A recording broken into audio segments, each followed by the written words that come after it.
to the camera, you know. Say hi. Uy! Hindi masyadong kita. Ayan. Diba? Ayan na, mag-open ako ng konti. Kasi, hindi ako iiyak. Ayan. Lagay natin siya dito. O, diba? Arte. Akala mo talaga. Pwede rin dyan. Guys, today ay magsushoot kami ng brand collaboration. Ayan, dito kami sa office ko. Wait lang. Yan. So, ayun nga, magsushoot kami, nakapag-ayos na ako. Tapos, ito yung ayos ko. Yan. So, ang kailangan lang naman is light na damit. So, pasensya na kayo sa aking kwarto. Medyo makalat lang tayo for today's video. Pero, yan ang ating outfit. And today is the first day na gagamitin nga natin tong Osmo Pocket. Gamit ko din yung aking mic. May nagme-makeup na banda dito. Anong ginagawa mo? It's not for the baby. Is that for the baby? Huh? No, it's not for the baby. Close it po. Can you put it back? Saan mo po kinuha yan? Yan. O, put it back. Galing naman. Say hi to my camera. Dali. This is the new camera of Nanay. Is it beautiful? Ganda po. Hi! Can you say hi? No pindot. Mawawala yan. This is our third diaper brand na makakakolab. And we are so happy dahil, yun nga, syempre, when it comes to collaboration, ibig sabihin, they really appreciate yung mga contents natin, ganyan. So, I'm happy na we were given a chance to try their products. So, normally, ganito lang kami gumawa ng shoot. And, yan. Yan yung pinadala nila, guys. Ewan nag-ipisa. Pwede na, pwede. Hindi ka na makantay. Birthday ko na. Sa birthday ko na. Bakit? Bakit ngayon ba? Excited din ako eh. May tinatago ka ba? Bakit ngayon pa? Ba't ngayon pa? Sa birthday ko na, ano ang ganap sa birthday ko kung ibibigay mo na yung regalo mo? Ano yung ginawa mo sa akin? Natapos na po ang aming shoot at ngayon, na bueno manohan na ni Haya yung unang diaper. Bakit? Why are you crying? Ay, ganito. Come. Why are you crying? Why? Nagtutuyo po siya ngayon. Why? Nantok, sleepy ka na? You want to sleep? Sleepy na daw siya. Pangalawa niya na kagad to ngayong araw, guys. Kasi nagpupo siya kagad. Bakit?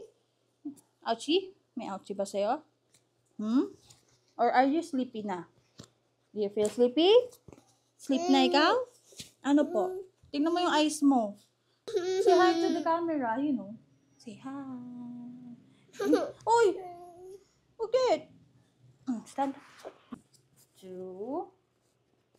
3, 4, 5, and 6, and 7, and 8. Okay, good job. What do you want? Ganyan na po siya. Nagyayaya na yan sa room. What do you want? What do you want? You want to sleep? Ha? Ay, sleep na daw siya, guys. Sleep na daw yung baby. You want dede? Dede? Naantok mo. So, di ba kasi siya natutulog? At, alive na alive. Wala? Ano yung clap your feet? Uy! Uy! Uy! Uy! Uy! Uy! Mag-water ka muna kasi nagpupo ikaw. Good morning, guys. So, today is Sunday na. And ngayon naman ay mag-set up kami nung parang rack para dito sa damitan namin. So, eto, medyo makalat tong part na to. So, isa-set up ni Jaisel ngayon. And then, umorder lang din ako ng mga parang, anong tawag dyan? Yung mga organizer na box. Eto siya. Yan, eto. Umorder lang din ako niyan para lalagay natin siya. So, eto, rack talaga to. Tignan natin kasi nga, walang tumatagal na rack dito sa amin. Katulad yan, hindi maganda yung wag na kayo bumili niya kasi hindi yan matibay. So, yan yung papalitan natin. Yan. So, eto pala guys, gamit natin dito is yung normal lens lang ng DJI Osmo. And sa mga review before, akala ko wala masyadong changes, pero meron pala. So, kung makikita nyo, yung gilid ko, ayan lang siya. Very konti lang yung nakikita niya dito sa frame. And even dito sa side na to. Ngayon, ito yung kasamang lens ng DJI Osmo. So, this is just magnetic. So, sabi ni kuya, wag daw ilalagay or iwan to nang nakalagay lang dyan, tapos hindi natin ginagamit kasi pwede siyang mahulog. So, yan. This is the before, then this is the after. So, kung ito yung kamay ko, hindi masyadong kita. Ayan. Diba? Kita niya na. Aalisin ko ulit. Ito yung kamay ko, hindi ko ginagalaw ito sa gilid. So, pag nilagay natin ulit siya, malaki talaga yung na-add niya sa screen for the lens. Kaya worth it siya na kasama siya sa combo. Kasi, ang alam ko, medyo mahal tong wide lens na to kapag binili natin siya ng separate. So, yun. This screw pala yung binigay nila.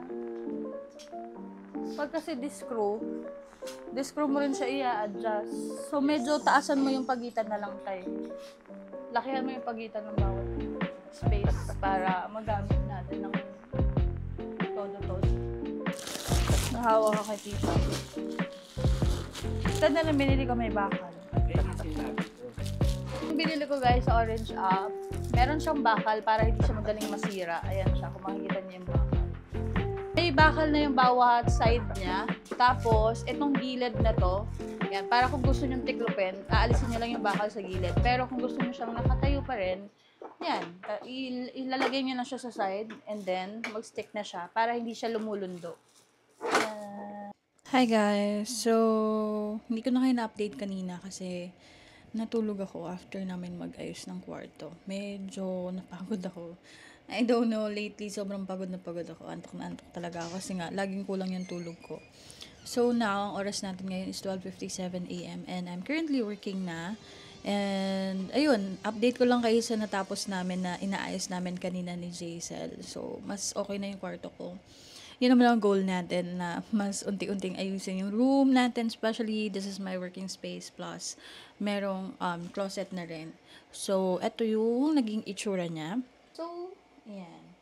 Yan na siya. Meron akong mirror. Tapos, etong nasa kaliwa ko, papaayos ko pa yan. So, bibili pa ako ng another rack para para alisin na natin ito. Kasi, ito ay yung dati lang namin TV rack. And then, yun na siya. So, mas maganda na siya tignan. Kasi nga, mas malinis. Tapos, niretain ko lang yung puting damitan kasi maayos pa siya. So, pwede pa siyang lagyan ng mga extra clothes. And actually, kulang pa talaga yung rack na yan kasi meron pa kaming mga hindi pa natitiklop na mga damit. Pero, at least, mas malinis na siyang tignan. And then, ito yung mga usually kong damit, yung mga nakasampay na dito. Or, ito yung mga nakahanger. So, yan na siya. Ang ganda ng rack na to actually. Sa TikTok ko siya nakuha. And then, bumili lang ako ng mga basket para mas organize siya tignan. Inaaral ko pa rin talaga gamitin tong Osmo. So far, for 2 days na nag-vlog tayo. So far, so good naman. Inaaral ko lang talaga yung settings pa nitong camera ko kasi nga, ayan, katulad niyan. Wait. Ayun, katulad nun. Medyo madami pa akong kailangan ayusin. Wait. Yan. So, yun, yung mga katulad nun, ang nag-a-adjust pa ako kung paano siya gamitin actually. Malalaman ko pag in-edit ko tong vlog na to. Pero for those wondering if this is a worth to buy na camera, I would say na yes, if you're a vlogger or if you are a content creator. So, this is really parang worth it. Though, I will just adjust yung way ko ng pag-edit talaga kasi nga, sa phone lang talaga ako nag-edit. So, malaman ko kung okay din mag-edit through my phone kapag nag-download ako from DJI na app. Which is yung DJI na app is yung ginagamit ko. Kailangan yung mag-download nitong DJ Mimo. So, dito manggagaling yung mga ayan, DJ Mimo. So, dyan manggagaling yung mga ano nyo. Yan. Later na natin siya i-connect. Pero dyan manggagaling mga pictures kapag gusto nyo mag-download, so doon yung kukunin. We have upcoming travel this next week. Kaya nag-decide ako mag-travel. Kasi nung mga October yata, I really felt burnt out about life. Parang wala lang. Random na sobrang parang I need a break. Ganon. I need a break. Tapos nag-ano ko ng, hindi naman siya impulsive check out. ng travel kasi pinag-isipan ko muna siya ng ilang beses before ako mag-book ng flight namin. Pero, yun nga, nakabook kami, summer lang here in the Philippines. Wow, taray naman. Ayoko mo lang i-share kasi nga baka ma-jinx, etc. Siyempre, at makarating muna tayo doon before ko siya ma-share. But anyway,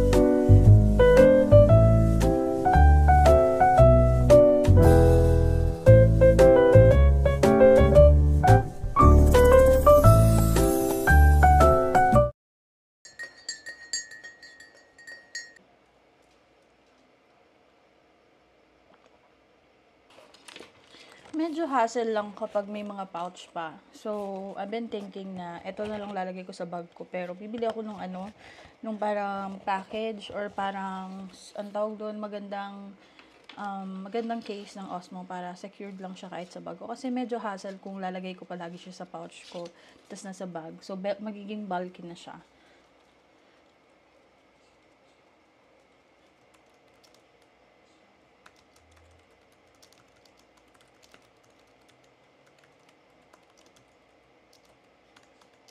Hindi ka ba nag-offline?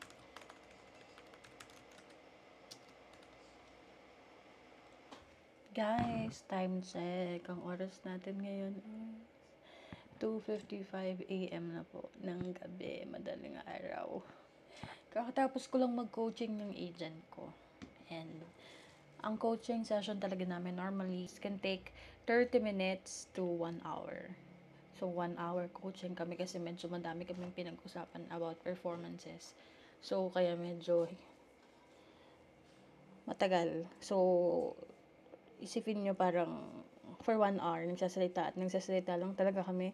We are parang talking about metrics, kung ano yung kailangan i-work on, target, saan kami nagkaroon ng pagkukulang when it comes to performance, and ano yung kailangan namin bawiin, kailangan trabahuhin sa mga upcoming weeks para ma-avoid na yung recent na problem, ganyan. Ganun ang mga topic namin.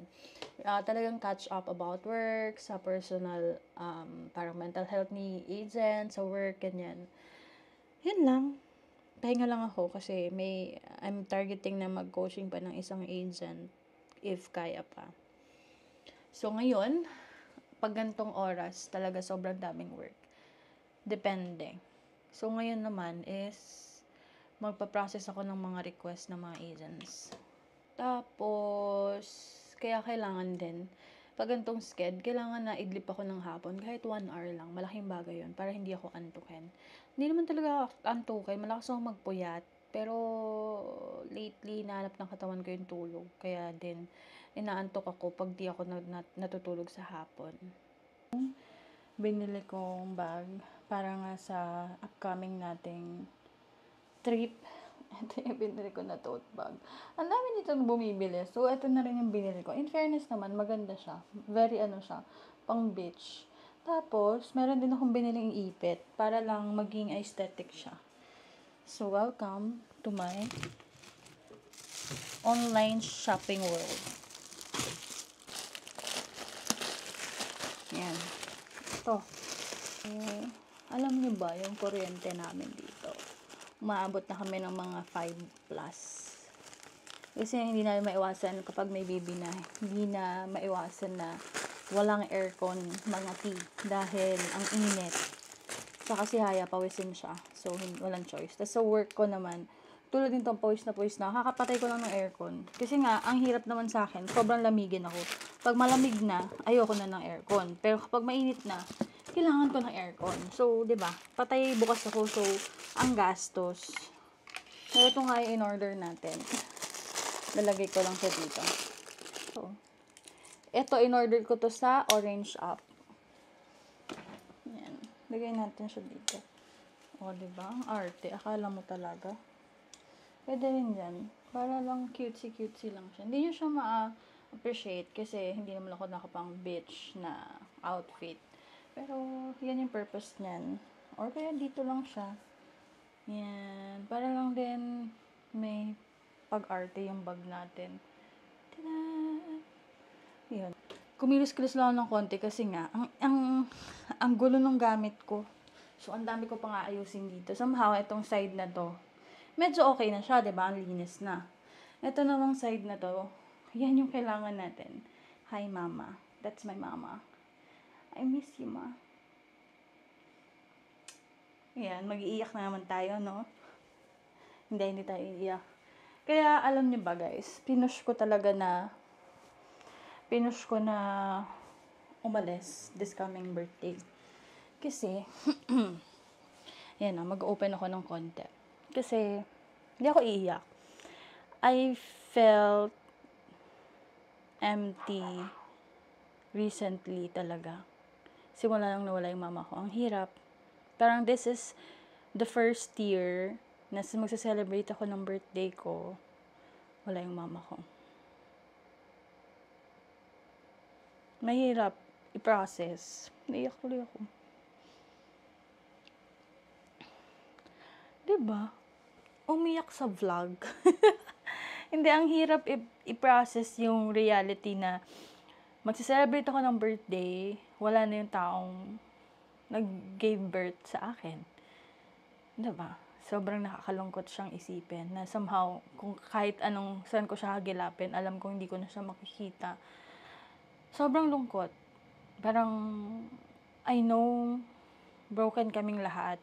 And somehow, we are trying to figure it out kung paano namin siya ma-overcome yung loneliness, yung emptiness, yung sadness, yung regrets.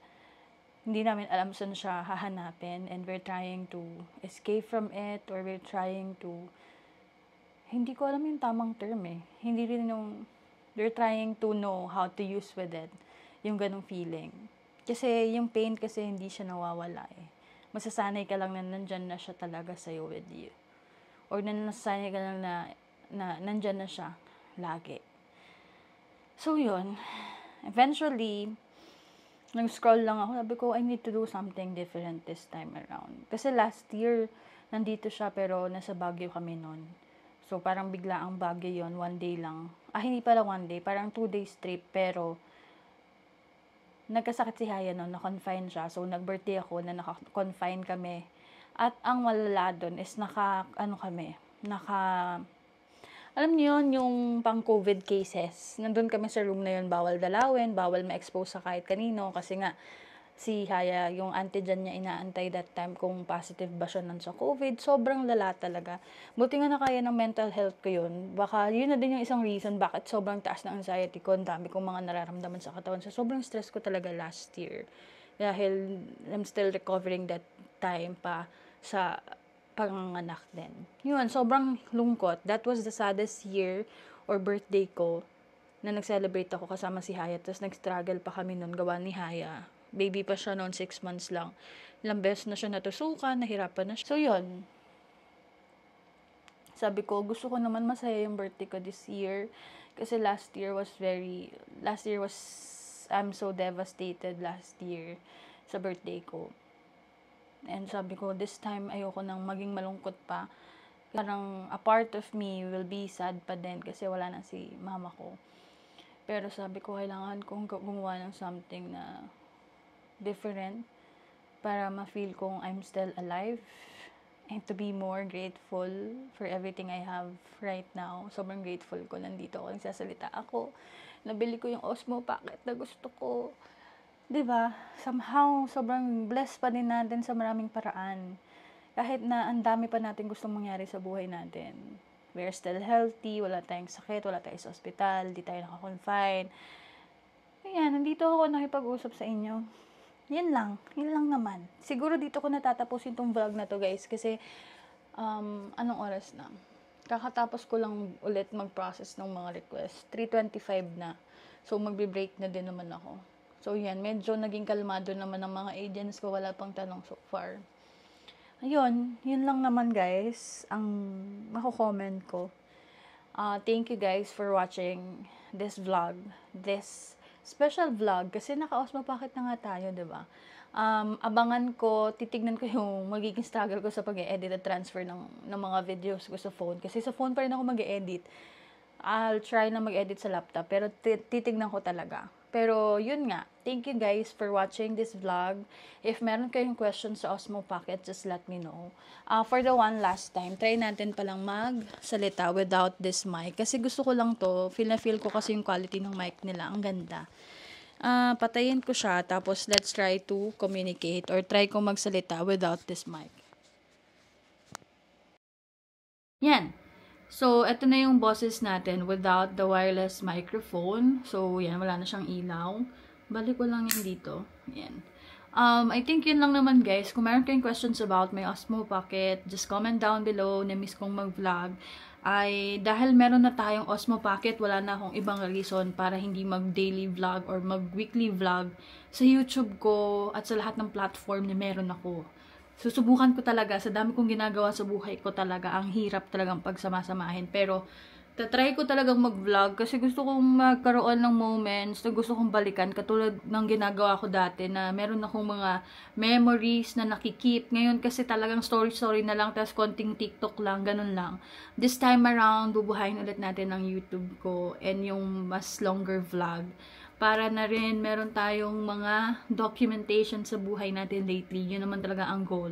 Para meron matrack ko din yung growth ni Haya. Yun naman ang goal. Sana talaga this time around mas mapanindigan na natin. No?